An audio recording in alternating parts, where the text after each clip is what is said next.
Praise the Lord. ஆண்டவராய் இயேசு கிறிஸ்துவின் நாமத்தினாலே அன்பான ஜாய் குட் நியூஸ் தொலைக்காட்சி நேயர்கள் உங்கள் ஒவ்வொருவருக்கும் உங்களுடைய அன்பான வணக்கங்களை தெரிவித்துக் கொள்கிறோம். இந்த நிகழ்ச்சியின் வாயிலாக உங்களை சந்திப்பில் நாங்கள் மிக்க மகிழ்ச்சி அடைகிறோம். இந்த நிகழ்ச்சியின் மூலமாக அநேக நன்மைகளை பெற்றுக்கொண்டு வரீங்க. இன்றைய தினத்திலும் கூட நம் மத்தியிலே விசேஷமான ஒரு தேவ ஊழியர்கள் நம் மத்தியிலே வந்திருக்காங்க. அவருடைய வாழ்க்கையிலே ஆண்டவராய் இயேசு கிறிஸ்துவை எப்படி ஏற்றுக்கொண்டார், என்னென்ன அற்புதங்களை எல்லாம் ஆண்டவராய் இயேசு கிறிஸ்துடைய வாழ்க்கையிலே செய்தார் என்று அவருடைய சாட்சியின் மூலமாக நாமும் கேட்டு தெரிஞ்சுக்கலாம். வாங்க நிகழ்ச்சிக்குள்ளால போகலாம். எப்படி இருக்கீங்க? நல்லா இருக்கிறோம். உங்களுடைய அழைப்பை ஏற்று உங்களுடைய சாட்சிகளை பகிர்ந்து கொள்ளும்படியாக வந்திருக்கீங்க. எங்களுடைய தொலைக்காட்சியின் சார்பாக உங்களுக்கு நன்றிகளை தெரிவித்துக் கொள்கிறோம், வாழ்த்து வரவேற்கிறோம்.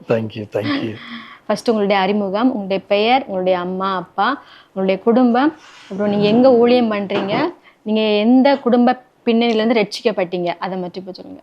என்னுடைய பேர் ஆர் விஜயகுமார். எங்களுடைய தகப்பனார் இலங்கை மாகாணத்தை சார்ந்தவர். அவருடைய பேர் பி ராஜ். எங்கள் அம்மா சென்னையை சார்ந்தவங்க. அவங்களுடைய பேர் அலமேலு. இந்த அருமையான பெற்றோருக்கு 6 பிள்ளைகள். எனக்கு 4 அக்காமாரு, ஒரு தங்கச்சி.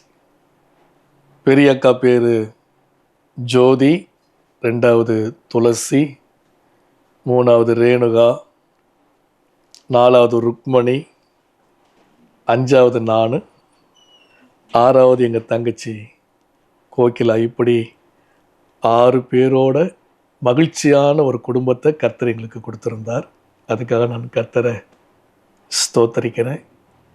சென்னை பட்டணத்தில் ஒரு அடையாருக்கு பக்கத்தில் இருக்கிற கோட்டூர்புரன்ற இடத்துல நாங்கள் வசித்து வருவதற்கு கர்த்தர் கிருபை பாராட்டி. ரட்சிக்கப்படுவதற்கு முன்பாக எதில் இருந்தீங்க? நாங்கள் ஆண்டவராகிய இயேசு கிறிஸ்துவ சொந்த தெய்வமாக ஏற்றுக்கொள்றதுக்கு முன்பாக எங்களுடைய வழிபாட்டு முறைகள் எல்லாம் இந்த மற்ற மனிதர்கள் வழங்குவது போலவே நாங்களும் மற்ற தெய்வங்களை, ஒரு குடும்பத்துல ஆண்டவர் அறியாத மற்ற தெய்வங்களை ரொம்ப ஊக்கமா, ரொம்ப சின்சியரா நாங்க வணங்கிட்டு இருந்தோம். ரட்சிக்கப்படுவதற்கு முன்பாக உங்களுடைய வாழ்க்கை எப்படி இருந்தது? அப்போ ரட்சிக்கப்படுறதுக்கு முன்பாக என்னுடைய வாழ்க்கையை பார்த்தீங்கன்னா பெருசாக ஒன்றும் தப்பெல்லாம் ஒன்றும் கிடையாது. ஒரு நல்ல பேரண்ட்ஸ், நல்ல ஒரு ஃபேமிலி சொசைட்டி.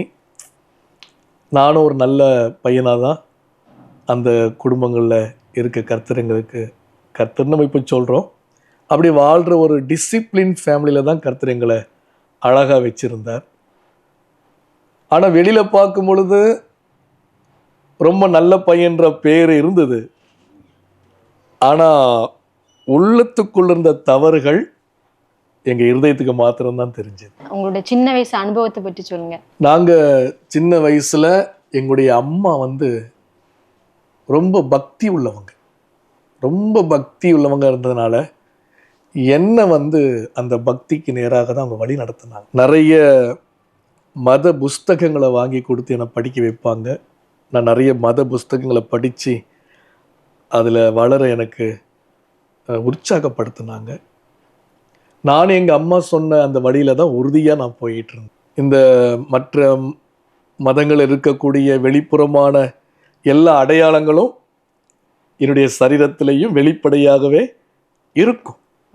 அதனால தான் எங்கள் இடத்துல என்னை பார்க்குறவங்களாம் சொல்லுவாங்க, ராஜி ஒரு பையனை பெற்றா, அற்புதமாக பெற்றிருக்கானே, பார்க்குறதுக்கே தெய்வ கலாச்சமாக இருக்கிறானே, ரொம்ப நல்ல பையனாக இருக்கிறானே அப்படின்ட்டு என்னை பற்றி சொல்லுவாங்க. ஸோ உங்கள் மதத்தில் நம்ம தீவிரமாக இல்லையா? ஆமாம், எங்களுடைய மதத்தில் நாங்கள் ரொம்ப தீவிரமாகவும் உறுதியாகவும் நாங்கள் வாழ்ந்துகிட்டு இருந்தோம். தீவிரம்னா என்னெல்லாம் பண்ணுவீங்க? எங்கள் ஊரில் இந்த குறிப்பிட்ட நாட்கள் வரும் பொழுது பண்டிகை வரும். அந்த பண்டிகைக்கு எங்கள் குடும்பம் போய் நின்று, குறிப்பாக எங்கள் தாய்மாமா பொண்டாட்டி மேலே தான் அந்த அருள் இறங்கும். அந்த அருள் இறங்கினாதான் எங்கள் ஊருடைய காரியங்களே முன்னேறி நடக்கும். அந்த அளவுக்கு நாங்கள் குடும்பத்தில் அந்த ஊரில் ஒரு முக்கியமான இடத்துல இருக்க வாழ்ந்துட்டு இருந்தோம். அப்பாவும் இப்படி தீவிரமாக தான் இருந்தாங்களா? அப்பா ரொம்ப பக்தி இல்லை, அவர் நார்மலாக இருந்தார். நாங்கள் எல்லாரும் அப்படி பக்தியாக வளர்க்கப்பட்டோம். எத்தனை வயசு வரைக்கும் இப்படி தீவிரமா இருந்தீங்க நீங்க? நான் 10வது படிக்கிற வரைக்கும் ரொம்ப தீவிரம். ம். 10வது படிக்கிற வரைக்கும் இந்த நெத்தியில பட்டை இல்லாமல் ம். இந்த நெற்றியில் ஒரு குங்குமம் ஒன்று வைப்போம். அதுவும் மதுரை மீனாட்சி குங்குமம் தான் ரொம்ப டார்க் ப்ரௌனாக இருக்கும். அதை தான் விலை கொடுத்து வாங்கி அதை வச்சு அந்த மாதிரி எல்லா வழிபாட்டு முறையும் ரொம்ப தீவிரமாக இருந்த நாட்கள் உண்டு. அதன் பிறகு என்ன நடந்தது உங்களுடைய வாழ்க்கையில? அதன் பிறகு எங்களுடைய வாழ்க்கையில் நாங்கள் யாருமே எதிர்பார்க்காத ஒரு பெரிய புயல் காற்று எங்கள் வீட்டை நோக்கி வீசிச்சு. 1991 எங்கள் அப்பாவுக்கு நடந்த அந்த ஆக்சிடென்ட்னா ஏதோ வண்டி மோதினதுனால அவருக்கு ஒரு ஆபத்து இல்லை. அவர் சைக்கிள் மிதிச்சிட்டு வருவாங்க எங்கள் அப்பா. வாடகை சைக்கிள் தான். அந்த வாடகை சைக்கிளை எடுத்துகிட்டு வேலைக்கு போயிட்டு வரும் பொழுது அந்த ஹேண்ட்பேரும் ஃப்ரண்ட் வீலும் அந்த பற்ற வச்சுருந்தாங்க. வெல்டிங் பண்ணதை எங்கள் அப்பா கவனிக்கலை. அவங்க அந்த மிதிவண்டி சைக்கிளை ஓங்கி மிதிச்சிட்டு வரும் பொழுது பிரிட்ஜுடைய இறக்கத்தில் அந்த வெல்டிங் உடஞ்சிடுச்சு. உடஞ்சி ஃப்ரண்ட் வீல் ஓடிடுச்சு. எங்கள் அப்பா அப்படியே கீழே விழுந்துட்டார். அப்படியே கீழே விழுந்ததுனால தரையோடு கூட சேர்ந்து இந்த வாய் நல்லா அடிச்சு இந்த பல்லுகள் எல்லாம் வேரோடு பிடுங்கி அவர் ரொம்ப பாதிக்கப்பட்டுட்டார். அது நாங்கள் யாரும் அதை எதிர்பார்க்கவே இல்லை. இப்படி எங்கள் குடும்பத்தில் சம்பவிக்க நாங்கள் யாரும் எதிர்பார்க்கவே இல்லை. அப்போ உங்களுக்கு என்ன வயசு? அப்போ நான் 10வது படிச்சுக்கிட்டு இருக்கிறேன். எதிர்பார்க்கவே இல்லை. அதுக்கு அப்புறம் நாங்கள் கொண்டு போய் ஹாஸ்பிட்டலில் போட்டோம். நிறைய ட்ரீட்மெண்ட் அவர் ஃபாலோ பண்ணோம். ஆனாலும் டாக்டர் என்ன சொல்லிட்டாங்கன்னா, இவருக்கு உயிர் இருக்கும், இவருடைய நரம்புகள் எல்லாம் செயல்படாமல் போயிடுச்சு, இவர் படுத்தே இருப்பார், என்னைக்கு சாவாங்கன்னு தெரியாது, நீங்கள் வீட்டுக்கு கொண்டு போங்க அப்படின்ட்டாங்க. எங்களுக்கு எப்படியாவது எங்கள் அப்பா உயிரோடு கூட இருக்கணுன்றது தான் ஒரு பெரிய, எல்லாருக்கும் அப்படி தான் இருக்கு. நாங்கள் அதில் ரொம்ப வைராக்கியமாக இருந்தோம். அப்போ எங்கள் உறவுக்காரங்களாம் சொன்னாங்க, ஏதோ தெய்வ குத்தம் வந்துருச்சு, நீங்கள் பரிகாரம்லாம் பண்ண சொன்னாங்க.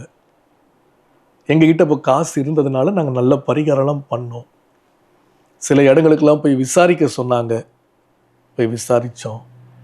பணம் கரைஞ்சிக்கிட்டே இருந்துச்சு. எங்கள் அப்பாவுக்கு எந்த இம்ப்ரூவ்மெண்ட்டுமே இல்லை. அவர் படுத்த படுக்கையாகவே இருந்து பெட்டிலேயே அவருடைய காரியங்கள்லாம் ஆச்சு. எங்களுக்கு சின்ன ஒரு அறை தான். அந்த அறைக்குள்ள அந்த ஸ்மெல்லாம் இருக்கும். ரொம்ப வெளியே சொல்ல முடியாத சங்கடமான நேரங்கள். எத்தனை நாட்கள் அப்பா பெட்ல இருந்தாங்க? 4 வருஷமா இருந்தாங்க. 4 வருஷம். 4 வருஷமா படுத்த படுக்க தான்.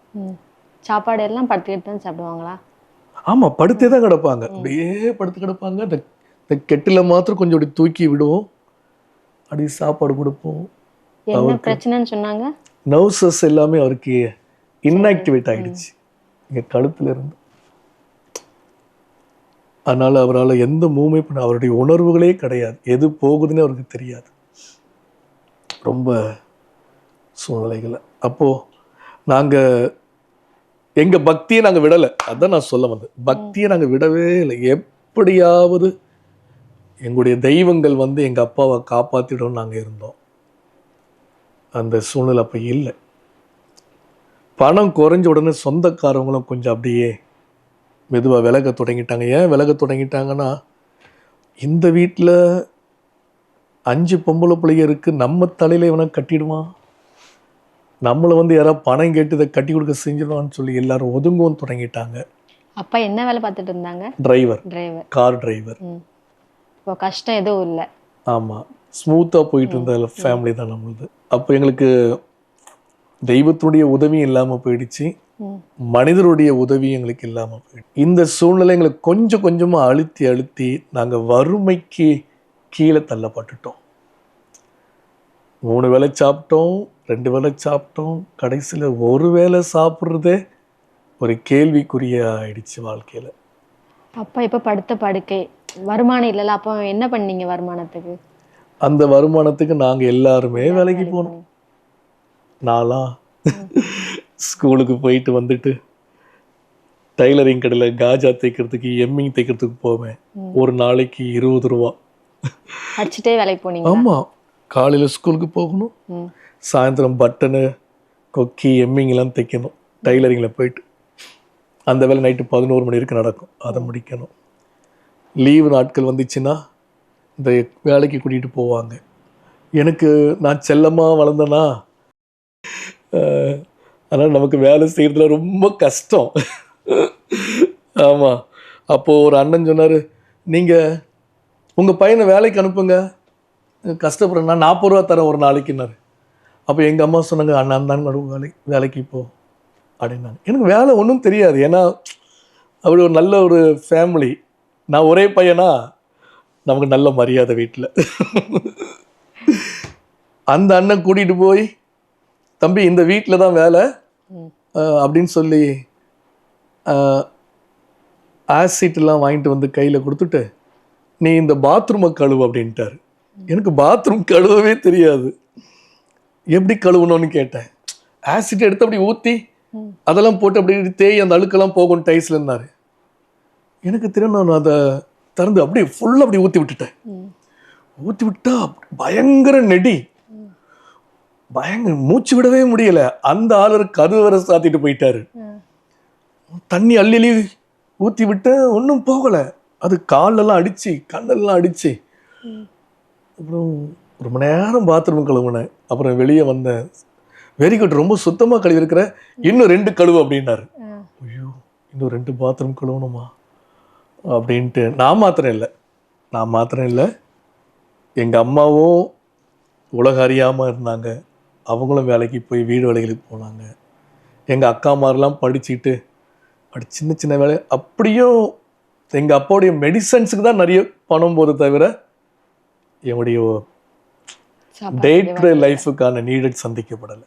அப்படி ஒரு வித்தியாசமான ஒரு கொடூரமான ஒரு சூழ்நிலைக்குள்ளே நாங்கள் போக வந்துச்சு. சரி, அதன் பிறகு என்ன நடந்தது அப்பாவுடைய வாழ்க்கையில்? அப்பாவுடைய வாழ்க்கையில் ஒன்றும் நடக்கலை. நாங்கள் தான் ஒரு முடிவெடுத்தோம். என்ன முடிவெடுத்தோன்னா, இவ்வளோ பக்தியாக நம்ம இருக்கிறோம், எந்த தெய்வமும் நமக்கு கை கொடுக்கலை. இந்து தெய்வம்ட்டு இல்லை, கிறிஸ்டின் தெய்வமும் நமக்கு கை கொடுக்கலை, முஸ்லீம் தெய்வம் நமக்கு கை கொடுக்கலை, எந்த தெய்வம் கை கொடுக்கலை. அப்போ எந்த தெய்வம் கை கொடுக்காப்போ நம்ம ஏன் உயிரோட கூட இருக்கணும் அப்படின்னு சொல்லி நானும் எங்கள் அம்மையும், நம்ம இனி பிழைக்க முடியாது, ஏன்னா பிழைக்கவே முடியாது. இவ்வளவு வீட்டில் பொம்பளை பிள்ளைகளை வச்சுக்கிட்டு நாங்கள் எப்படி பிழைக்க முடியும்? எங்கள் ஊருக்காரங்களாம் எப்போ இந்த ஆள் சாவா அப்படின்னு தான் உட்காந்துருக்குறாங்க, அது பிழைக்க முடியாது. நாங்கள் எப்படியாவது விஷம் அடித்து செத்துடணுன்ற பேச்சுவார்த்தை போயிட்டு இருக்கிற சூழ்நிலை தான் சிஸ்டர் மெர்சின்ற ஒருத்தவங்க எங்கள் வீட்டுக்கு ஜெபிக்க வந்தாங்க. எங்களுக்கு பெரிய உடன்பாடு கிடையாது, அவங்க வாலண்டரியாக தான் வந்தாங்க. வந்து ஜெபம் பண்ணாங்க. ஜெபம் பண்ண பிறகு அவங்க என்கிட்ட பேசினாங்க, தம்பி இந்த இயேசுவை நம்புங்க, சர்ச்சுக்கு வாங்க, உங்களுக்கு அற்புதம் நடக்கும்னு சொன்னாங்க. அவங்க இப்படி தெரிஞ்சவங்களா உங்களுக்கு? இல்லை எங்களுக்கு தெரியாது. நாங்கள் இப்படியாப்பட்ட ஆட்களை வீட்டில் ஏற்ற மாட்டோம். இன்னைக்கு நானே பாஸ்டர் ஆகிட்டு இதெல்லாம் கட்படிவில் என்னன்னு தெரியல, நான் மட்டும் பேசிக்கிட்டு இருக்கிறேன். இன்னைக்கு நானே வீடு விடாம போயிட்டு இருக்கேன். அவங்கள ஏற்ற மாட்டோம், நமக்கு பிடிக்காது, அப்படி மற்றவங்கள ஏற்ற மாட்டோம். ஆனால் அவங்க வாலண்டரியாக வந்தாங்க. தொடர்ந்து என்னதான் அவங்க ஃபோக்கஸ் பண்ணிக்கிட்டே இருந்தாங்க. எனக்கு ஒருக்கு ரொம்ப கோவம் வந்துடுச்சு. அவர் அவங்க கிட்ட கேட்டேன், நீங்கள் வந்து என்னை ரொம்ப இப்படி சர்ச்சைக்கு வந்து கூப்பிடக்கூடாது, நாங்கள் வணங்குற தெய்வங்களுடைய காரியங்களெல்லாம் நீங்கள் பாருங்க, நீங்கள் சொல்கிற இயேசு கிறிஸ்துவுக்கு 2 கை தான், அதுவும் ஆணி அடித்து அவரை தொங்க விட்டுட்டாங்க, அவரே அவரை காப்பாற்றிக்கிடல, அவரை காப்பாற்ற முடியாத தெய்வம் எங்களை காப்பாற்றாது, ஆனால் உங்களுக்கு இயேசு எங்களுக்கு வேண்டாம் அப்படின்னு. ஆனால் ரொம்ப அன்புள்ள சிஸ்டர் மெர்சி தொடர்ந்து வந்து என்னை இயேசு பற்றி சொன்னாங்க. இவங்களுடைய தொந்தரவு தாங்க முடியாமல் தான் நான் சர்ச்சுக்கு போனேன். இனி மெர்சி சிஸ்டர் என்னை சர்ச்சுக்கு வான்னு கூப்பிடக்கூடாது அப்படின்ற ஐடியாவில் தான் நான் சர்ச்சுக்கு போனேன். நீங்கள் மட்டும் போனீங்களா இல்லை அம்மா அக்கா எல்லாரும் வந்தாங்க? இல்லை எங்களுக்கு யாருக்கு இதில் இன்ட்ரெஸ்ட் கிடையாது. நான் ஒருத்தன் தான் போனேன். நீங்க சும்மா அவங்க கூப்பிட்டதுக்காக போயிருக்கீங்க. ஆமா. எப்படி போனேன்னா, இயேசு சாமிக்கு பிடிச்ச பூ மல்லிப்பூ, இயேசு சாமிக்கு பிடிச்ச விளக்கு மெழுகுவர்த்தி, அப்புறம் இயேசு அப்பாவுக்கு பிடிச்சது தாழம்பு ஊதவத்தி.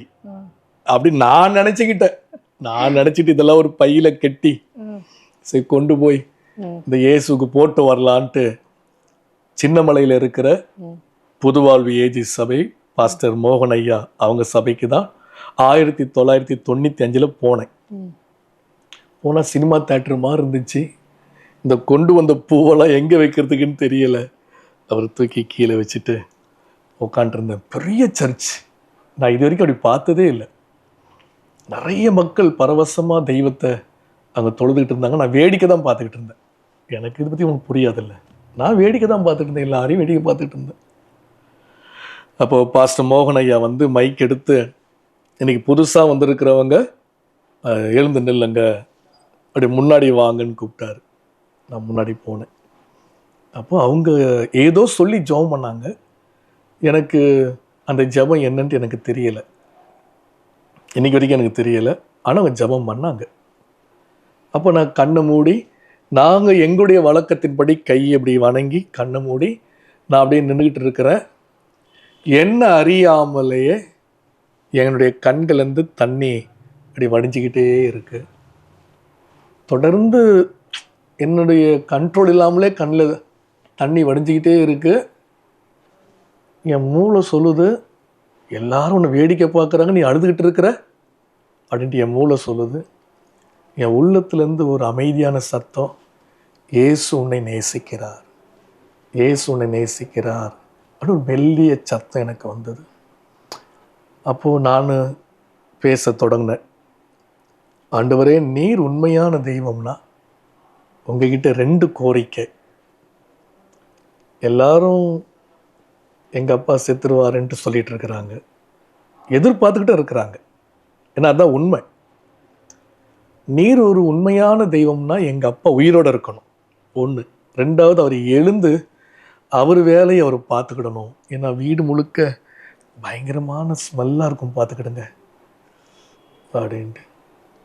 2வது எங்கள் அக்காவுங்களுக்கும் தங்கச்சிக்கும் கல்யாணம் நடக்கணும். தெரியல எந்த ஒரு மாவட்டத்தில் கல்யாணத்துக்கு எவ்வளோ போடணுன்ட்டு, எல்லா இடத்துலையும் அப்படி தான் இருக்குது. ஆமாம், அதனால் முடியாது. இது 2மே நடக்கவே நடக்காதுன்ற, ரொம்ப நடக்கவே முடியாத ஜெபத்தை தான் நான் அன்னைக்கு செஞ்சேன். அது ரொம்ப நேரம்லாம் கிடையாது. அது ஒரு நிமிஷத்துக்குள்ளே அந்த ப்ரேயர் முடிஞ்சிடும். அந்த நேரத்துக்குள்ளே நடந்த ஒரு ஜெப உணர்வு தான் எனக்குள்ள, பிரார்த்தனை தான் எனக்குள்ளே வந்திருந்தது. அதன் பிறகு ஒரு சமாதானம் இருந்துச்சா உங்களுக்கு? 100%. 4 வருஷமா என் உள்ளத்தில் இருந்த ஒரு பெரிய பாரம் அந்த சபைக்கு போன பிறகு நீங்கி ஒரு பெரிய நிம்மதி கிடைச்சது. அடுத்த சண்டே வந்துச்சு. வீட்டுக்கு போயிட்டு அம்மாட்ட இதெல்லாம் சொன்னீங்களா? நான் சொன்னேன், சர்ச்சுக்கு போனேன்னு சொன்னேன். மற்ற இதெல்லாம் சொல்லலை, சர்ச்சுக்கு போனேன்னு. சரி நாங்க, அப்புறம் அவங்களும் அமைதியாயிட்டாங்க. அடுத்த வாரம் வந்துச்சு, திரும்ப மெர்சி வந்தாங்க, சர்ச்சுக்கு வாப்பான்னாங்க. நிம்மதியை தேடி தான் போனேன். எனக்கு சர்ச்சும் பிடிக்காது, ஜீசஸையும் பிடிக்காது. ஒரு நிம்மதி நல்லா இருக்குல்ல, அங்க பாடுற பாட்டுல ரொம்ப அழகா இருக்கும், நல்ல பாட்டு. பாஸ்டர் மோகன் ஐயா ரொம்ப அழகா பேசுவாங்க, ஆறுதலா இருக்கும். அதுக்காக தான் 2வது வாரம் போனேன். அதே 2 கோரிக்கை வச்சேன். 3வது வாரமும் போனேன், அதே கோரிக்கை வச்சு. வீட்டில் எந்த மாற்றமும் இல்லை. எங்க அப்பா படுத்து தான் கிடக்கிறாரு, என்னுடைய வறுமை அப்படியே தான் இருக்குது. ஆனா என் உள்ளத்துல ஒரு அமைதி, ஒரு நிம்மதி. 3வது வாரம் நான் சர்ச்சுக்கு போயிட்டு வீட்டுக்குள்ள நுழைஞ்சேன்.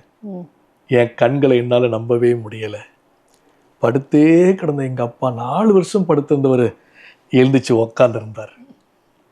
அது என்னால நம்பவே முடியல. எனக்கு ரொம்ப ஆச்சரியம். எனக்கு நல்லா தெரிஞ்சிச்சு, இந்த தெய்வம் தான், இயேசு கிறிஸ்து தான் எங்க அப்பாவை படுக்கையிலேருந்து எழுப்புனாருன்னு எனக்கு நல்ல உறுதியாயிட்டு மனசுல இருந்துச்சு. அதுலேருந்து இந்த இயேசு நான் இருக பிடிச்சிக்கிட்டேன். குடும்பமா ஏற்றுக்கொண்டீங்களா, நீங்க மட்டும் ஏற்றுக்கொண்டீங்களா? இல்லை, குடும்பமாலாம் ஏற்றுக்கிடலை யாரும். ஆ நான் மாத்திரம்தான் ஏற்றுக்கிட்டேன். ஏன்னா எனக்கு தெரியும். ஆ ஆனால் எங்கள் அப்பா கொஞ்சம் கொஞ்சமாக அப்படி ஹீல் ஆகிட்டே வந்தார். கொஞ்சம் கொஞ்சமாக அவரை நாங்கள் காலெல்லாம் அப்படி பிடிச்சு அப்படி நடக்கிறதுக்கு முயற்சி வச்சோம். அப்படி நடந்தார், மூவ் பண்ணார். அப்புறம் திரும்ப ஒரு சைக்கிளை கொண்டு அவரை உட்கார வச்சு மிதிச்சார். ம் ஒரு கைப்பிடிச்சு நாங்கள் நடக்க வச்சோம். அப்படி நடந்தார். அப்படியே பைய நடந்து அவரே பாத்ரூம் போயிட்டு வர அளவுக்கு அவர் சுகமாக்குனார். ஆனால் இயேசு சுகமாக்குனார் எனக்கு தெரியும், மற்ற யாருக்கு தெரியும்? மற்ற யாருக்கும் தெரியாது. அதனால நான் அந்த இயேசுவை பிடிச்சுக்கிட்டேன். எங்கள் வீட்டில் யாரும் இயேசு பிடிக்கல. ஸோ இப்போ இயேசுவை ஏற்றுக்கொண்டாச்சு இல்லையா? ஆமாம். ஏற்றுக்கொள்வதற்கு முன்பாக உங்களுடைய வாழ்க்கை வந்து வேற ஒரு மதத்தில் தீவிரமாக இருந்தீங்க. இப்போ இயேசுவை ஏற்றுக்கொண்ட பிறகு உங்களுடைய வாழ்க்கை எப்படி இருந்துச்சு? என்னென்ன மாற்றங்கள்லாம் வந்துச்சு உங்களுடைய வாழ்க்கையில்? பெரிய மாற்றம் என்னன்னா, இயேசுவை ஏற்றுறதுக்கு முன்னாடி ஊர்லேயே நல்ல புள்ள நான் தான். ஏற்றுக்கொண்ட பிறகு ஊர்லேயே நல்ல புள்ள நம்ம தான். எல்லாரும் என்னை எங்கள் அப்பா கிட்ட அப்ரிஷியேட் பண்ணுவாங்க. ஆனால் யாருக்கும் தெரியாது நம்ம இருதயத்தில் இருக்கிற ரகசிய பாவங்கள். வெளியில் பார்க்கும்போது நம்ம ரொம்ப நல்லா இருப்போம் எல்லாருக்கும். ஆனால் உள்ளத்தில் பாவத்தின் வேதனை எனக்கு இருந்துச்சு. அந்த புதுவாழ்வு ஏஜி சபைக்கு நான் தொடர்ந்து போக போக போக தான் என் உள்ளத்தில் இருக்கிற பாவங்களை இயேசு எனக்கு மன்னித்தார். அந்த பாவ மன்னிப்பின் நிச்சயமோ, என் பாவத்தை இயேசு மன்னிச்சிட்டாருன்ற சந்தோஷமோ என் வாழ்க்கையில் வந்த பெரிய மாற்றம். நார்மலாக மனுஷங்க இருக்கக்கூடிய எல்லாம் கோபம், வைராக்கியம், சண்டை, அதெல்லாம் வித்தியாசம் இருந்துச்சு. அதெல்லாம் கர்த்தர் மாற்றினார். அதன் பிறகு என்ன மாற்றம் நடந்தது உங்களுடைய வாழ்க்கையில? ஆண்டவர் மீது ஒரு அதீத அன்பு வந்திருக்கும் இல்லையா? ஆமா ஆமா, வேதம்லாம் வாசிக்க ஆரம்பிச்சு. எஸ், கரெக்டா சொன்னீங்க. நான் அதுக்கு முன்னாடி வந்து இந்த நாங்க இருந்த மத புஸ்தகத்தை ரொம்ப வாசிப்பேன். நல்லா வாசிப்பேன், தீவிரமா வாசிப்பேன். அதை வாசிச்சு அதை குறித்து நல்ல கருத்தரங்கெல்லாம் பேசுவேன், பட்டிமன்றம்லாம் போடுவேன், போட்டு நான் தான் ஜெயிப்பேன். ஆனால் இயேசுவை ஏற்றுக்கொண்ட பிறகு இந்த பரிசுத்த வேதாகமத்தை நான் வாசிக்க தொடங்கின பொழுது இதில் இருக்கிற வார்த்தைகள் என் வாழ்க்கையோடு பேசிச்சு. நீ பயப்படாத, நான் உன்னோடு கூட இருக்கிறேன், அப்புறம் நான் உன்னை விட்டு விலகலை, நான் உன்னை கைவிட மாட்டேன் அப்படின்ற ஒரு சில வார்த்தைகள் படிக்கும்போது நம்முடைய சூழ்நிலைக்கு ஏற்ப நம்ம இருதயத்தில் மற்ற புஸ்தகங்களுக்கும் பரிசுத்த வேதாகமத்தில் வித்தியாசத்தை நான் பார்த்தேன். அல்லது வேதத்தை அதிகமாக நான் வாசிக்க தொடங்கினேன், அதிகமாக ஜபிக்க தொடங்கினேன். எங்கள் அப்பாவுக்கு நல்ல சுகத்தை கர்த்தர் கொடுத்தார். 11 வருஷம் எங்கள் அப்பா உயிரோடு கூட இருந்தார். அவர் உயிரோடு கூட இருக்கும் பொழுதே எங்கள் வீடு தேடி மாப்பிள்ளை வந்தாங்க. அதுதான் பெரிய ஆச்சரியம். எங்கள் அப்பாவுக்கு நடந்தது ஒரு பெரிய அதிசயம். எங்கள் வீடு தேடி மாப்பிள்ளைங்க வந்தாங்க. வந்து உங்கள் பிள்ளைகளை நீங்கள் ஒழுக்கமாக வளர்த்து இருக்கிறீங்க, டௌரிலாம் ஒன்றும் வேண்டாம், உங்கள் பொண்ணை கட்டி கொடுத்தா போதும் அப்படின்னு சொல்லி எல்லாருக்கும் கர்த்தர் திருமணம் முடிக்க ஆண்டு உதவி செஞ்சார். எனக்கும் ஆண்டவர் இரக்கமாக திருமணத்தை நடத்தி வச்சார். எனக்கு அன்பான மனைவி ஸ்ரீ பிரியாவையும் ஒரு சின்ன குடும்பம் 4 பிள்ளைகளையும் கர்த்தர் கொடுத்துருக்கிறார். மூத்தவன் பேர் பிணைகாஸ், 2வது சோஃபியா, 3வது ஜோவிடா, 4வது தெபோரால். 4 பிள்ளைகளை கர்த்தர் எனக்கு கொடுத்து இன்னைக்கு நாங்கள் முழு குடும்பமும் இந்த உயிருள்ள இயேசு கிறிஸ்துவை நேசித்து வணங்குறோம். ஸோ ஆண்டவர்கிட்ட 2 கோரிக்கையும் வச்சிங்க இல்லையா? 2 கோரிக்கையும் நிறைவேறியாச்சு, உங்களுக்கு திருமணம் நடந்தாச்சு. ஆமா, நல்ல ஒரு மனைவி ஆண்டவர் கொடுத்திருக்கிறார். கண்டிப்பா. எப்படி ஊழியத்திற்கு உங்களை அழைத்தார்? நான் ஆண்டுட்டு இந்த ஜெபம் பண்ணேன் இல்லையா, அப்போ நான் சொன்னேன், நீர் இந்த அற்புதத்தை செஞ்சிருந்தா, நீர் தான் உண்மையான தெய்வன்றத நான் உலகம் முழுக்க போய் சொல்லுவேன் அப்படின்ட்டு என்ன அறியாமலே நான் சொல்லிட்டேன். நீர் உண்மையான தெய்வம்னா எனக்கு இந்த அற்புதத்தை செய்யும், இந்த அற்புதம் நடந்துட்டா நீர் தான் தெய்வம்னு நான் உலகம் முழுக்க சொல்லுவேன்ட்டு என்ன அறியாமலே நான் சொல்லிட்டேன். அதுக்கு பிறகு என்னை ஆண்டவர் வசனத்தின் மூலியமாய் என்னோட கூட பேசினார். வேதத்தை வாசிக்கும் போது ஆண்டவர் சொன்னார், உனக்கு இருக்கிற இந்த பலத்தோட புறப்பட்டு போ, உன்னை அனுப்புகிறது நான் அல்லவோ என்று சொல்லி கிதியோனோட பேசின வசனங்களை எனக்கு கொடுத்தார். அதுக்கப்புறம் ஆதியாகமம் 12வது அதிகாரம் 1-2 வசனத்தை எனக்கு காண்பித்து, நான் உனக்கு காண்பிக்கிற தேசத்துக்கு போ, நீ ஆசீர்வாதமா இருப்ப அப்படின்னு பேசினார்.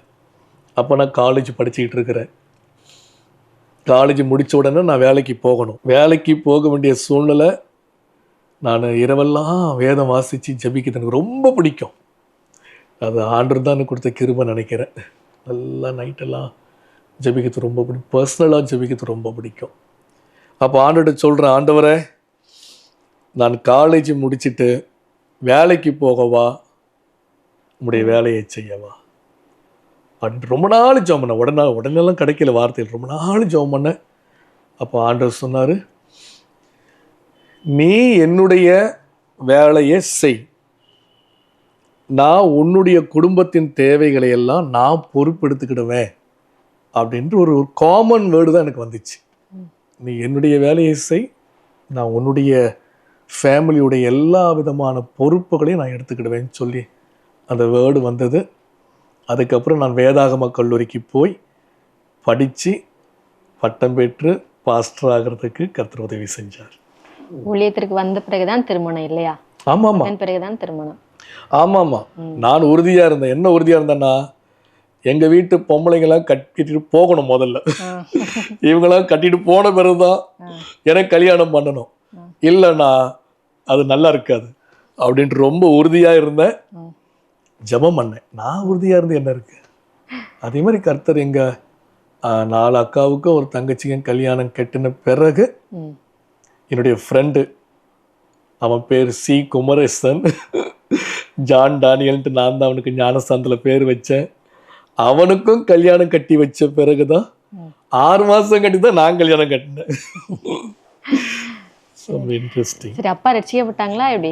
எஸ், எங்கள் தகப்பனார் ஆண்டவராக இயேசு கிறிஸ்துவை சொந்த இரட்சகராக ஏற்றுக்கொண்டு எங்கள் முழு குடும்பத்திலையும் முதல் நல்லடக்கம், கிறிஸ்தவ நல்லடக்கம் எங்கள் தகப்பனார் தான். அப்பா எப்படி மரித்தாங்க? வயது நிமித்தமாகவா? வயசு ரொம்ப ஆகி அவருக்கு உடம்பு முடியலல்ல, அப்புறம் ஹீலிங் ஆகி அப்புறம் கடைசியில் திரும்ப சிக்கானார். கடைசியில் கொஞ்ச நாள்லேயே இறந்துட்டார். ஒரு 5 டேஸ்க்குள்ளேயே அவருங்க இறந்துட்டாங்க. நீங்கள் ஆண்டவரை ஏற்றுக்கொண்டீங்க இல்லையா? உங்களுடைய சொந்தங்கள்லாம் அப்போ உங்களை எப்படி பார்த்தாங்க? அவங்கள எதிராக இருந்தாங்களா எப்படி?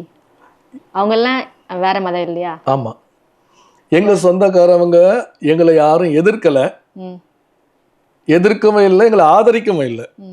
அவங்கள பொறுத்த வரைக்கும் இவங்க நம்மக்கிட்ட வராமல் இருந்தாலே ரொம்ப நல்லதுன்னு சொல்லி எல்லாரும் தூரம் தான் நின்றுட்டாங்க. எங்கள் அப்பா இறந்துட்டாரு. சொந்தக்காரங்க எல்லாம் வந்திருக்கிறாங்க. ஒருத்தர் கூட கிட்ட வந்து, நீங்கள் இந்த சாவை எப்படி எடுக்க போகிறீங்க, உங்களுக்கு பணம் ஏதாவது இருக்குதா, ஒன்றும் எங்களோட பேசவே இல்லை. எல்லாம் அப்படியே நிற்கிறாங்க. அப்படியே நின்று அப்படி பார்த்துக்கிட்டே இருக்கிறாங்க. நான் தான் ஹாஸ்பிட்டல்லேருந்து எங்கள் அப்பாவை எடுத்துகிட்டு வந்தேன். அப்படியே நாங்கள் வச்சுக்கிட்டு இருக்கிறோம். எப்படி இந்த அடக்கத்தை பண்ணுறதுன்னு எனக்கு தெரியலை. அப்போ தான் நான் பைபிள் காலேஜ் படிச்சுட்டு இருக்கும் பொழுது Madras assemblies of god bible college அதனுடைய principal reverend doctor John Daniel அவங்க எல்லா ஸ்டூடெண்ட்ஸையும் காலேஜே லீவு போட்டு எல்லாரையும் கூட்டிகிட்டு வந்து ஸ்டூடெண்ட்ஸ்லாம் நிற்க வச்சு, விஜயோடைய அப்பா இறந்து போயிட்டாரு, இதை நாம் தான் எடுக்கணும், நீங்கள் தான் பாட்டெல்லாம் பாடி அதை செய்யணும்னு சொல்லி ஒரு பெரிய கட்டளையை போட்டுட்டு எங்கள் வீட்டுக்குள்ளே வந்து எங்கள் அம்மாவை பார்த்து, நீங்கள் பயப்படாதீங்க, தைரியமாக இருங்க, நாங்கள் நல்லடக்கம் பண்ணுவோன்னு சொல்லி அந்த நல்லடக்கத்துக்கான காசு அந்த பாஸ்டர் தான் கொடுத்தார். எங்கள் அம்மா அழுதுட்டாங்க. ஏன்னா சொந்தக்காரங்க யாருமே எங்களுக்கு அந்த உதவி செய்யலை. கிறிஸ்தவர்கள் இவ்வளவு கன்சர்னாக இருப்பாங்களா, இவ்வளோ அன்பாக இருப்பாங்களா அப்படின்ற ஒரு உணர்வு என் தாய்க்கு இங்கே கூடி பிறந்தவங்களுக்கு வந்தது. அதன் நிமித்தம் எங்கள் முழு குடும்பம் ரட்சிக்கப்பட்டுச்சு. ரொம்ப ஆச்சரியம் பார்த்துக்கிடுங்க. கிறிஸ்தவர்கள் செய்கிற நற்கிரியைகள் இயேசு வரையிறதுக்கு ரொம்ப ஆதரவாக இருக்கும். எங்கள் முழு குடும்பம் ரட்சிக்கப்படுறதுக்கு, இயேசுவை அறியறதுக்கு அருமையான போதகர் ஜான் டேனியல், இப்போ அவருக்கெல்லாம் மறந்து போயிட்டுருக்கோம், நான் சொல்கிறது, ரொம்ப உதவியாக இருந்தார்.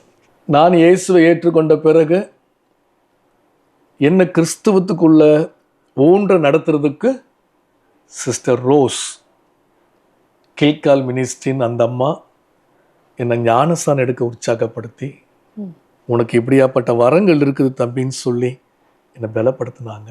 அவங்க சிஸ்டர் ரோஸும் போன வருஷம் கர்த்தருக்குள்ள நித்திரை அடைஞ்சிட்டாங்க.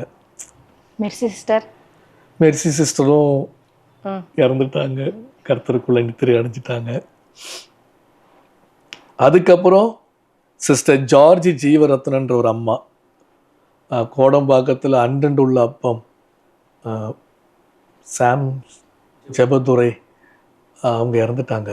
அவங்க இருந்த பீரியட்லேயே இந்த ஃபஸ்ட்டு லேடி பாஸ்டராக மம்மியை தான் அப்பாயின் பண்ணாங்க. அவங்க வந்து விஜயா ஹாஸ்பிட்டலில் சீனியர் ஸ்டாஃப் நர்ஸாக இருந்து வாலண்டியர் ரிட்டர்ன் பண்ணிட்டு ஊழியத்துக்கு வந்தாங்க. அந்த அம்மா என்னை சொந்த மகனை போல என்னை ஆதரவு கொடுத்தாங்க. இப்போ அவங்க நல்ல ஊழியம் செய்கிறாங்க. எனக்காக டெய்லியும் ஜெபிக்கக்கூடிய ஒரு ஸ்பிரிச்சுவல் மதர். ரெவரண்ட் ஏ முத்துராஜ் திண்டுக்கல்ல இருந்தவர். அவர் தான் எனக்கு ப்ராக்டிக்கல் மினிஸ்ட்ரியை கற்றுக் கொடுத்தார். எனக்கு வந்து பாருங்க, உங்களை அமைதிப்பட்டு நான் பேசிகிட்டு இருக்கிறேன் பாருங்க, இப்படி பேசவே மாட்டேன். எனக்கு பேசுது ஒரு கூட்டம், ஒரு 4 பேர் என்ன பேச்சு வராது. ஒரு வீட்டுக்குள்ளே போய் நிற்க முடியாது. ஏதோ ஸ்டேஜுக்கு போய் நின்றுட்டேன்னா என்னுடைய கால் தானே விட விட விட விடன்னு ஆடும். உடனே கை காலெல்லாம் ஸ்வெட்டிங் ஆகிடும். பேசுறதுன்னா ரொம்ப பயம். மைக் எடுத்துட்டா மைக்கு அப்படி இருக்கும். அந்த முத்துராஜ் ஐயா தான் ஒரு தகப்பனை போல என்ன. நாங்கள் ஒரு வேற மதத்துலேருந்து வந்திருக்கிறோம் கிறிஸ்தவத்தில். இந்த கிறிஸ்தவர்கள் எல்லாரும் அப்படி பொண்ணானவங்க பார்த்துக்கிடுங்க. அதெல்லாம் உங்களுக்கு சப்போர்ட்டா இருந்திருக்காங்க. கிறிஸ்தவர்கள் தான், கிறிஸ்தவர்கள் உண்மையிலே ரொம்ப நல்லவர்கள். அப்படியே என்ன தான் பிள்ளையை போல முத்துராஜெல்லாம் எனக்கு ஒரு தகப்பனை போல நின்று சொல்லி கொடுத்தாரு.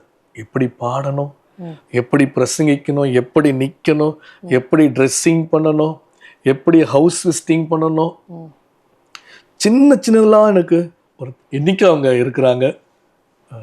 அவங்களோட நாம் தொடர்புல இருக்கிறோம். எங்களுடைய சபையில் புதுவாழ்வு ஏஜி சபையில் ரெவரண்ட் ஆலன் ஜான் ஐயா ஒருத்தர் இருக்கிறாரு. அவர் வந்து மிஷன் டைரக்டர், எங்கள் சபையுடைய மிஷன் டைரக்டர். சேப்பலில் பிரசங்கம் பண்ணுவானா, அதை ஒரு முறை கூப்பிட்டு என்னை தனியாக கூப்பிட்டு, நல்ல கிருபை வரம் உனக்கிட்ட இருக்குது அப்படின்னு சொல்லி என்னை அந்த வரங்களில் அந்த கிருபைகளில் என்னை நிறைய பயன்படுத்தினார். இதை நான் ஏன் சொல்கிறேன்னா, நிறைய பேருக்கு இந்த ஆப்பர்ச்சுனிட்டி கிடச்சிருக்குமான்னு எனக்கு தெரியலை. ஆனால் எனக்கு இப்படியாப்பட்ட நல்ல பரிசுத்தவான்களோடு கூட நல்ல ஐக்கியத்தையும் வளர்ச்சியும் கர்த்தனுக்கு கிருபையாக கொடுத்தார். காரணம், நான் ஒரு பேதை, நம்ம ரொம்ப பேதை, நமக்கு ஒன்றும் தெரியாது. அதனாலதான் எனக்கு ஆண்டவர் ஆண்டவர் தெரிந்து கொள்வார்.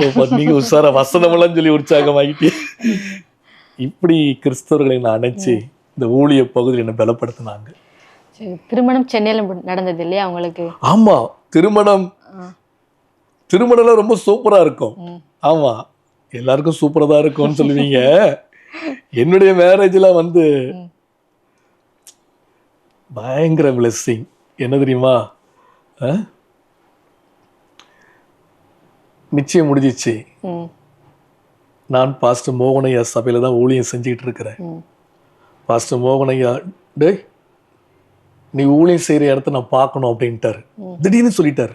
இப்போ நான் படப்படான்ட்டு பாஸ்டர் வராங்கன்னு சொல்லி 2-3 மீட்டிங் ரெடி பண்ணிட்டு, நைட் அவருக்கு ஃபுட்டெல்லாம் ரெடி பண்ணிட்டு, அவர் காரில் தான் போகிறேன்.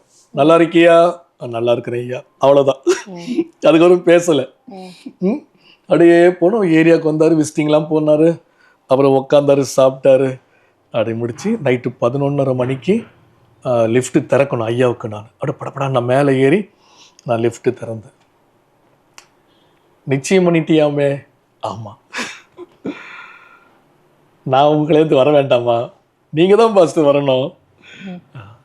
நீங்கள் டேட் கொடுங்க பாஸ்டர். நீங்கள் டேட் கொடுத்து நான், அப்படியா சரி நாளைக்கு வந்து என்னை பாரு அப்படின்னாரு. நாளைக்கு சபையில் பெரிய கூட்டம். தலைவர் பயங்கர பிஸி, அவர்கிட்டயே போக முடியாது, அவ்வளவு பிஸி.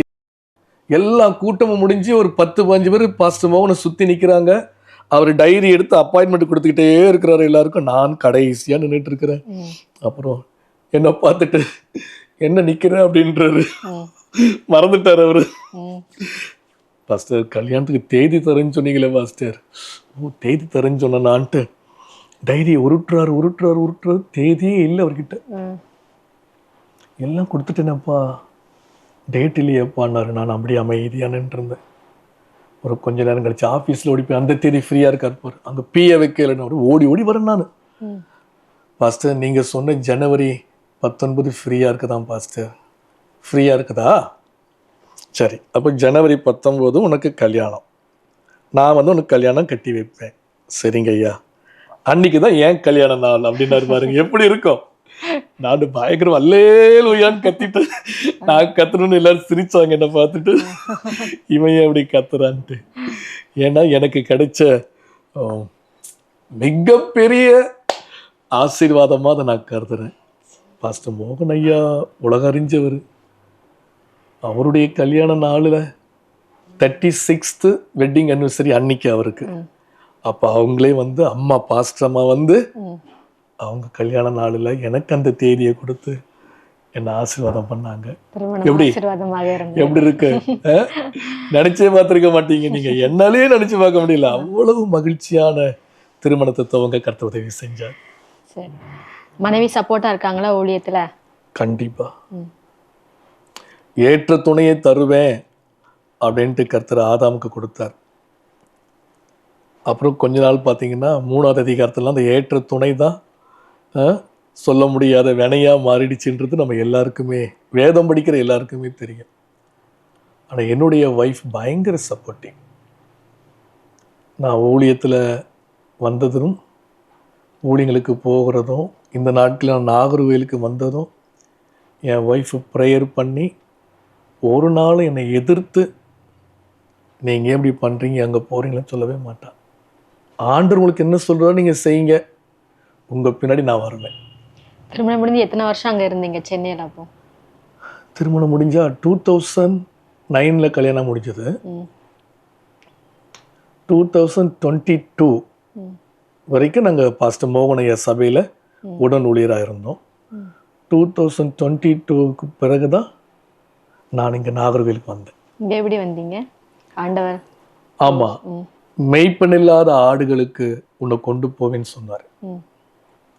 சிதறடிக்கப்பட்ட ஆடுகளுக்கு உன்னை மெய்ப்பனாக ஏற்படுத்துவேன்ற வார்த்தைகள் எனக்கு கொடுத்தார். அதன் அடிப்படையில் பாஸ்டர் மோகன் ஐயா கிட்ட போய் சொன்னேன், இது மாதிரி என்ன ஆண்டர் அனுப்போ. அப்புறம் நான் போக வேண்டான்னு சொல்லி அவருக்கு ரொம்ப சங்கடம். ஏய்யா போகிற, உனக்கு என்னய்யா, நான் பார்த்துக்கிறோம்ல உன்னை, இத்தனை வருஷம் ஏன் கொடுத்துட்டு ஏய்யா போகிற. பாஸ்டர் நான் இவ்வளோ வருஷம் நம்ம சபைக்கு இப்போ சின்ன சின்ன சபைகளுக்கு நான் உதவியாக இருக்கணும் ஐயா அப்படின்னு. ஆமாம், அவருக்கு ரொம்ப கோபம். என்னை பார்த்து போ அப்படின்னு போயிட்டார். போ அன்பாதான், அவருக்கு கொஞ்சம் வருத்தம் தானே. அதனால நீங்கள் வந்து ஸோ இங்கே வந்ததுக்கப்புறம் சர்ச்சு எல்லாமே ஆல்ரெடி இருந்துச்சா? நீங்கள் நான் இங்கே வரும்போது சபை இல்லை. இல்லை, நான் ஒரு சிலருக்கு உதவியாக இங்கே அசோசியேட்டாக வேலை பார்த்தேன். அதுக்கப்புறம் கர்த்தர் என்ன உனக்குன்னு ஆடுகளை வச்சிருக்கிறேன், உனக்குன்னு மந்தைகளை வச்சிருக்கிறேன்னு சொன்னார்.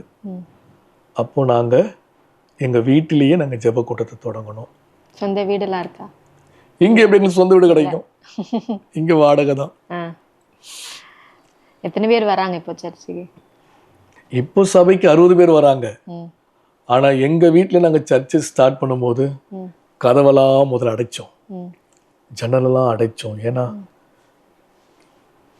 பாடுற எப்படி தெரியாதுல்ல, இந்த ஊர் எங்க யாரும் எங்களுக்கு தெரியாது. நாகர்கோயில் எங்களுக்கு யாருமே தெரியாது. எங்களுக்கு இந்த உறவும் கிடையாது, சொந்தமும் கிடையாது, முன்ன பின்ன இந்த ஊருக்கு நாங்கள் வந்ததும் கிடையாது. கன்னியாகுமரி எங்களுக்கு தெரியும், டூர் அடிப்போம். இதெல்லாம் எங்களுக்கு தெரியாது. தெரியாத ஊருக்கு எங்களை கொண்டு வந்தார். எங்கள் வீட்டில் நாங்கள் பயத்தோடு ஒரு 1 hour சர்வீஸ் நடத்தினோம். கொஞ்சம் கொஞ்சமாக ஆட்கள் வர தொடங்கினாங்க. அப்புறம் ஒரு பிரதர் ஆஃபீஸ் திறந்து கொடுத்தாரு, அங்கே சர்ச்சு நடத்தணும். அங்கே கொஞ்சம் கூட்டம் வர தொடங்கிச்சு. அதுக்கப்புறம் கர்த்தர் எங்களுக்கு செட்டி குளத்தில் பாரத் பெட்ரோல் பங்குக்கு பக்கத்தில் மேலே தட்டில் ஒரு குடோன், பழைய துணியெல்லாம் போட்டு வைக்கிற ஒரு குடோன். கிட்டத்தட்ட 3 வருஷமும் அந்த குடோனை யாருமே எடுக்கலை. அதை நாங்கள் வாடகைக்கு எடுத்து அதை சுத்தம் பண்ணி கழுவி நாங்கள் ஜெபம் பண்ணி அதை ஒரு சர்ச்சாக ஏற்படுத்தினோம். போன வருஷத்தில் மார்ச் 10ஆம் தேதி தான் அந்த நாங்கள் சர்ச்சை தொடங்கணும். இந்த மாவட்டத்தில் இருக்கிற நல்ல பரிசுத்தவான்கள் தேவதாசர்கள்லாம் வந்து இந்த சிறுமையான ஊழியத்தை சப்போர்ட் பண்ணாங்க. என்னை யாருக்கும் தெரியாதுல்ல, இந்த ஊரில் யாருக்கு என்ன தெரியும்? யாராவது சொந்தக்காரங்க தான் அங்கங்கே கொண்டு போய் பிரசங்கம் பண்ண வைப்பாங்க. எனக்கு யாரையும் தெரியாது. அப்படி அவங்க நமக்கு அறிமுகமாகி அவங்க வந்து சபையை டெடிகேட் பண்ணி கொடுத்தாங்க. இப்போ நாங்கள் வந்து southern district Assemblies of God, அந்த சின்னமலை ஏஜி போலவே இங்கே அதே ஏஜி தான் அந்த ஆர்கனைசேஷனில் இணைஞ்சி இப்போ ஒரு 60 பேர் போல் சபைக்கு வந்துகிட்டு இருக்காங்க. மறக்க முடியாத அனுபவங்கள் ஏதாவது இருக்கா ஊழியத்தில்? ஊழியமே மறக்க முடியாத அனுபவம் தான். ஊழியத்தில் வந்து அற்புதங்கள் அதிசயங்கள் அந்த மாதிரி ஏதாவது? அற்புதங்கள் அதிசயங்கள்லாம் நிறைய இருக்கு, அதெல்லாம் ஒன்றும் பிரச்சனை இல்லை. அதில் ஏதாவது ஒன்று, அதில் ஸ்பெஷலான ஏதாவது ஒன்று சொல்லுங்க. எங்கள் வீட்டில் நடந்த அற்புதம் சொல்லவா? ஏன்னா நம்ம மற்றவங்கள கை காட்டுறதை விட இந்த இயேசு நல்லவர்ன்றதை நான் தானே oh taste and see that the Lord is good நான் தான் சொல்ல முடியும். நாங்கள் இயேசு ஏற்றுக்கொண்டு கல்யாணம் கட்டியாச்சு. அப்போது அந்த ஒரு மாதத்தில் என் ஒய்ஃப் வந்து கிராமத்துலேருந்து வந்தவா, ரொம்ப பயப்படுவா பேசுறதுக்கு என்கிட்ட. நானே பயந்தாங்கோழி, அவள் என்கிட்ட பேச பயப்படுவா.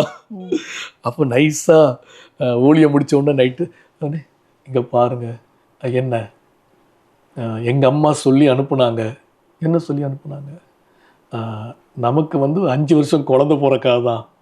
அப்படியா? ஏன்னா எங்கள் அம்மாவுக்கு 4 வருஷம் குழந்தை பிறக்கலை. அதுக்கப்புறம் தான் எங்கள் அக்கா பிறந்தா. எங்கள் அக்கா கல்யாணம் கட்டி 5 வருஷம் குழந்தை பிறக்கலை. அதுக்கப்புறம் தான் ஒரு பொண்ணு பிறந்துச்சு. அதனால் எங்கள் அம்மா சொல்லி அனுப்புனாங்க, உனக்கும் ஒரு 5 வருஷம் குழந்தை பிறக்காதுன்னு சொல்லி அனுப்புனாங்க அப்படின்னு. எப்படி மாமியார்? நல்ல மாமியார், உண்மையிலே நல்ல மாமியார் தான். அப்போ எனக்கு கோவம் வந்துடுச்சு. கோவம்னா ஃபைட்டிங் கோவம் இல்லை, கர்த்தருக்குள்ள ஒரு வைராக்கியம். நைட்டு 11 மணி என் ஒய்ஃபுக்கு நான் தீர்க்கதரிசனம் சொல்றேன். இங்க பாரு, நான் வந்து ஆபிரகாம் கர்த்தன் வந்து வாக்குத்தத்தம் கொடுத்திருக்கிறார், உனக்கு நான் தீர்க்கதரிசனம் சொல்றேன் அப்படின்னு அவன் சிரிச்சுக்கிட்டு இருந்தா.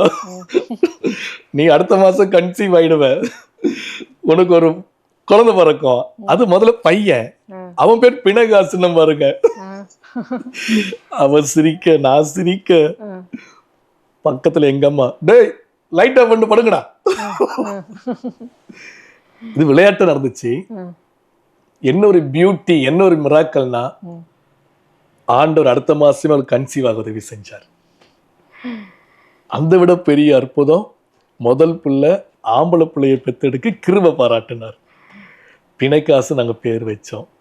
இன்னைக்கு எங்கள் மாமி, எங்கள் மாமா, எங்கள் கூட இருக்கிறவங்க எல்லாருக்கும் ரொம்ப தெய்வ பக்தி பெருகினதுக்கு என் பையன் பிறந்தது ஒரு பெரிய சாட்சி.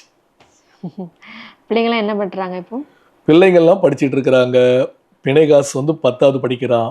10, 8, 6, 4 குறைவா இருக்கு வேற. அப்புறம் உங்களுக்கும் ஆண்டவருக்குள்ள ஐக்கியம் வந்து எப்படி இருக்குது? ஜப நேரம், உள்ள ஜப நேரம்.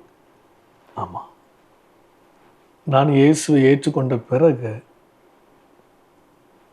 எனக்கு மற்றவங்களோடு கூட நிறைய நேரம் ஸ்பெண்ட் பண்றதை விட வேதமும் ஜபமும் எனக்கு ஆண்டவருக்கு கொடுக்குற ஒரு பெரிய ஸ்லாக்கியமா நான் நினைக்கிறேன். அதிகாலையில் எழுந்த அவருடைய முகத்தை தேடுற கிருபையை இன்னைக்கு வரைக்கும் கர்த்தர் பாதுகாக்க நமக்கு உதவி செய்கிறார். கரெக்டாக என்னை எழுப்பி விடுவார்.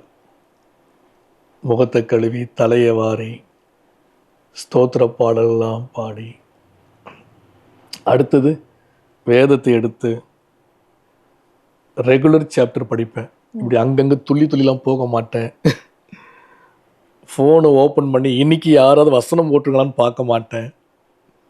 கேலண்டரை போய்ட்டு தடவி பார்த்து இன்னைக்கு டேட்டில் என்ன இருக்குன்னு பார்க்க மாட்டேன். வேதத்தை எடுத்து ரெகுலர் சாப்டர், நான் இப்போ சங்கீதம் படிச்சுட்டு இருக்கிறேன். இன்றைக்கும் சங்கீதம் 28 படிச்சுட்டு தான் நான் வந்தேன். கர்த்தாவே, நீர் என்னுடைய பலன், என்னுடைய இருதயம் உம்மை நம்பியிருந்தது, நீர் எனக்கு சகாயர், என் இருதயம் களி கூர்கிறது, என் பாட்டினாலே நான் உம்மை துதிப்பேன் அப்படின்னு இன்னைக்கு வேத தியானம். அதுக்கப்புறம் ரெகுலராக எங்களுடைய ஒய்ஃபு, எங்கள் ஃபேமிலி, எங்களுடைய மாமியார் குடும்பம், என்னுடைய ஊழியங்களில் இருந்தவர்கள், எங்களுடைய சபை விசுவாசிகள் ரெகுலராக ஒவ்வொருவருக்காக ஜெபிக்கிற கிருபையை கர்த்தர் இது வரைக்கும் நமக்கு இரக்கமாக கொடுத்துருக்கிறார். அது பெரிய அவனுடைய இரக்கம்தான். நேயர்கள் உங்களுக்கு சாட்சியை பார்த்துட்டு இருக்க இல்லையா, அவங்களுக்கு உங்களுடைய சாட்சியின் மூலமாக நீ என்ன சொல்ல விரும்புறீங்க? இதை கவனிச்சிட்டு இருக்கிற உங்களுக்கு நான் என்ன சொல்லுவேன் அப்படின்னா, இவ்வளவு நேரம் நீங்கள் கேட்ட இந்த சாட்சியோட சுருக்கமாக நான் சொல்கிறேன். ஆண்டவராகிய இயேசு கிறிஸ்து ஒரு நல்ல தெய்வம். இந்த இயேசு கிறிஸ்து நம்முடைய சூழ்நிலைகளை அவர் புரிந்து கொள்வார். ஏற்ற நேரத்தில் இந்த இயேசு நமக்கு உதவி செய்வார். அவரை நம்புறவங்க ஒரு நாள் வெட்கப்பட்டு போக மாட்டாங்க. இயேசுவை நம்பி கையெடுத்தோம். இன்னைக்கு நாங்களும் எங்கள் குடும்பமும் இந்த இயேசுவை நேசித்து அவருடைய வழியில் நாங்கள் இருக்கிறோம். இதை கவனிக்கிறீங்க. நீங்கள் எந்த சூழ்நிலையில் இருந்தாலும், நீங்கள் எந்த நிலையில் இருந்தாலும், உங்களை புரிந்து கொள்ளுகிற ஒரு தெய்வம் உண்டு. அவர் தான் ஆண்டவராகிய இயேசு கிறிஸ்து. உங்களை யாரும் புரிஞ்சிக்க முடியலை, என்னுடைய உணர்வுகளுக்கு மதிப்பு இல்லை, என் வார்த்தைக்கு இங்கே மதிப்பில்லாமல் இருக்குது, ஓகே. ஆனால் நான் சொல்கிற இயேசு கிறிஸ்து உங்களை புரிந்து கொள்வார், உங்களுடைய உணர்வுகளுக்கு மதிப்பு கொடுப்பார்.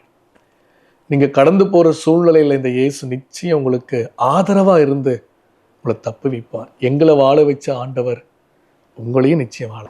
சர்வ வல்லமை உள்ள தேவனாகிய கர்த்தாவே, எங்கள் ஆண்டவராகிய இயேசு கிறிஸ்துவே, பரிசுத்த ஆவியானுடைய துணையோட உங்களுடைய முகத்தை நாங்கள் நோக்கி பார்க்கிறோம். ஆண்டவரே, யாரெல்லாம் இந்த சாட்சியின் நேரங்களை கவனித்து கொண்டிருக்கிறார்களோ அவர்கள் ஒவ்வொருடைய அருகில நீர் தோன்ற வேண்டும். யாரெல்லாம் இந்த ஜெபத்தில் ஈடுபடுகிறார்களோ அவருடைய உள்ளத்தில் சமாதானம் உண்டாவதாக. இந்த ஜெபத்தில் ஈடுபடலை, நான் அவர் என்னதான் செய்கிறாரு சொல்லி நான் வேடிக்கை தான் பார்த்துக்கிட்டு இருக்கிறேன்னு சொல்லி வேடிக்கை பார்த்துக்கிட்டு இருந்தாலும் நீர் அவர்களை தொட்டு அற்புதங்களை செய்யணும். கர்த்தாவே, இவர்களுடைய சூழ்நிலைகளை நீர் அறிந்திருக்கிறீர். அவருடைய உள்ளத்தில் இருக்கிற கேள்விகளுக்கு நீர் பதில் தாரும். பலவீனப்பட்டு என் தகப்பனாரை போல யாரெல்லாம் மரணக்கிடையில இருக்கிறார்களோ, சொல்ல முடியாத பலவீனத்தில் இருக்கிறார்களோ, என்னுடைய தகப்பனை எழும்ப பண்ணின இயேசு சுவாமி ஒவ்வொருவரையும் தொட்டு எழும்ப பண்ணுவீராக. படுத்த படுக்கையா இருக்கிறவர்களை நீர் எழும்ப பண்ணுவீராக. உடைய வல்லமை கிரியை செய்யட்டும். எங்க குடும்பத்துல திருமண தடைகள் இருந்தது, ஆனா இந்த இயேசுவை நம்பி நாங்க கையெடுத்தோம். கர்த்தர் எங்களுடைய சகோதரிகளுக்கு திருமண காரியங்களை ஆச்சரியமா நடத்தினார். இந்த ஜெபத்துல ஈடுபட்டு கொண்டிருக்கிற உங்க குடும்பங்களில் திருமண தடைகளை கர்த்தர் மாற்றுவார். திருமணம் நடக்கக்கூடாதபடிக்கு இருக்கிற எந்த மாந்திரிக செயல்கள் இருந்தாலும் இன்றைக்கு அதை கர்த்தர் உடைக்க வல்லவராக இருக்கிறார். எனக்கும் என் ஒய்ஃபுக்கும் குழந்தை பிறக்காது என்ற அந்த பாரம்பரிய காரியம் இருந்தது. இந்த இயேசு கிறிஸ்து அதை மாற்றி போட்டு உதவி செய்தார். அதே போல குழந்தை பாக்கியம் இல்லாதவர்களுக்காக உடைய முகத்தை நான் நோக்கி பார்க்கிறேன். திருமணமாகி எத்தனை ஆண்டுகள் ஆயிற்று என்று நீங்கள் யோசிக்க வேண்டாம்.